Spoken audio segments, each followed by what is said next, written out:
देशको राजधानीमा पहिलो पाइला पर्ने बित्तिकै मलाई लाग्यो म कहीँ त्यस्तो ठाउँमा पुग्नुपर्छ सुरुमा जहाँ धेरै मानिसहरू बिना कुनै हैरानी रमाइरहेका हुन् आफ्ना परिवारसित चारैतिर उत्साह उल्लास छाएको होस् वरपर सिनेमा घर जाउँ कि चिडियाघर जाउँ कि यो मन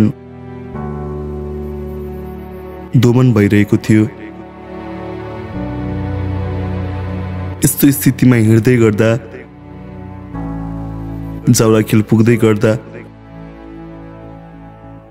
अलि परबाट ढ्वाङवाला माइकबाट एउटा आवाज गुन्जियो। नेपालमा पहिलो पटक बृहत मत्स्य मेला हेर्ने अवसर नगुमाउनुहोस्। दुबईमा 1.5 लाख तिरेर हेर्न पर्ने भव्य प्रदर्शनी हजुरहरूले मात्र 150 रुपैयाँमा हेर्न सक्नुहुनेछ। छिटो गर्नुहोस्। टिकट धमाधम बिक्री भइरहेको छ। मानिसहरू धमाधम त्यतातिर आकर्षित भए। नेपालमा पहिलो पटक भन्दा त मेरो मन पनि त्यतै मोडियो। मन त्यता मोडिएपछि पाइला पनि त त्यतै मोडिने भयो। धेरैजसो मानिसहरू आफ्ना परिवारसित आएका देखिन्थे। सबैका लागि म अपरिचित अनि मेरा लागि पनि सबै अपरिचित।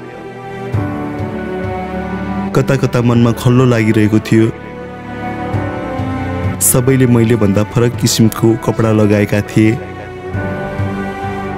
गाउँमा बुढापाकाले देश अनुसारको भेष भनेको सायद यस्तै त होला। मलाई अलिअलि त विदेश आइपुगेको जस्तो पनि लाग्यो। त्यहाँ मलाई वा मेरो वेशभूषालाई कसैले पनि चासो दिइरहेका थिएनन्। सबैजना रङ्गी बिरङ्गी माछा हेर्न अनि तिनलाई आफ्नो फोनको क्यामेरामा कैद गर्न व्यस्त थिए। सबै मानिसहरूको मुहारमा एक किसिमको गजबको उत्सुकता झल्किरहेको मैले महसुस गरेँ। टेलिभिजनमा देखिने विभिन्न रूप रङ्गका विभिन्न आकार प्रकारका रङ्गी बिरङ्गी माछाहरूलाई प्रत्यक्ष अनुभव गर्न र हेर्न लालसामा पनि असीमित थियो। यसैले म पनि माछा अवलोकनमा तल्लीन भएँ। जिन्दगीमा पहिलो पटक यति अद्भुत, यति अनौठो, यति अविश्वासिलो माछाहरूलाई देखेर म मनमा नै प्रफुल्लित भएँ। किनकि मैले त केवल असला माछा, रौ माछा र इले माछा मात्रै देखेको थिएँ गाउँमा। मनमा नै लाग्यो कि माछाहरू पनि मानिसहरू जस्तै भिन्दा भिन्दै भाग्य लिएर यो धरतीमा आउने रहेछन्। कोही माछाहरू केही समय खोला नाला र दहहरूमा पौडिने बित्तिकै बल्छीमा पर्छन्, जालमा अल्झिन्छन्, पानी बिना छटपटाउँदै माझीको ढडियामा थुप्रिन्छन् अनि पोलिन्छन्, तारिन्छन्, फुटिन्छन् अनि परिकार बन्छन्। कोही माछाहरू भने पारदर्शी सिसामा विभिन्न सजावटका सामग्रीहरूसहित सजाइन्छन्। मानिसहरू यिनलाई आँखाले अगाउन्जेली हेर्छन्। यी रङ्गीन माछाहरूलाई पनि व्यञ्जन बनाएर भोग टारुला भनेर कसैले पनि सोच्दैन होला सायद। अब प्रारब्ध भनौँ कि 84 लाख सुनीको चक्कर। यही कुरा मनमा धेरै बेर खेलिरह्यो अनि साँझपख फर्किएँ। माछाको कुरा बाहेक अर्को एउटा कुरा पनि मनमा खेलिरहेको थियो। यहाँ मलाई कसैले पनि चिन्दैनन्। स्वाभाविक हो, सहरमा कसले कसलाई चिनेर साध्य, फेरि त्यसमाथि देशको राजधानीमा। मनमा लाग्यो कि म कुन ठुलो मान्छे हुँ र सबैले मलाई चिन्नुपर्ने, हाई हाई गर्नुपर्ने।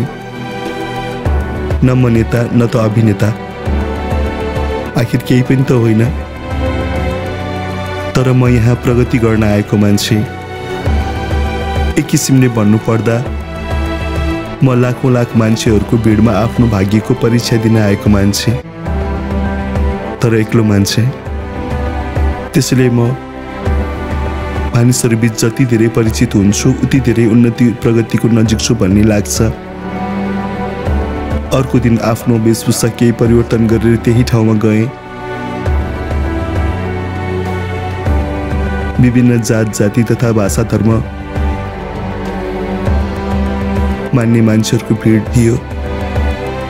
मनमा लागिरह्यो, म कृष्ण, मेरो नाम कृष्ण।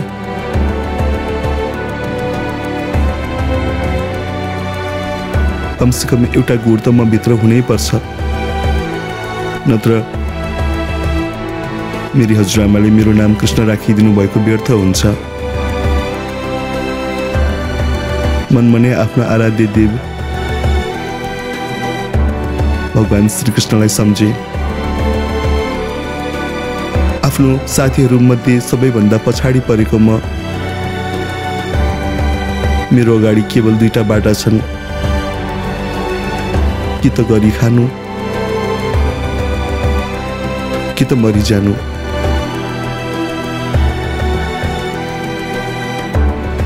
गरी खानु सके भने मेरो लागि आवश्यक हरेक कुरा मैले पाउनेछु।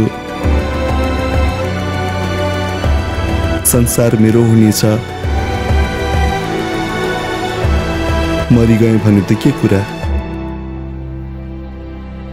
खेलै खत्तम। तर मेरो सबैभन्दा राम्रो पक्ष भनेको आत्मविश्वास हो। मैले पाएको वरदान भनेको नै आत्मविश्वास हो।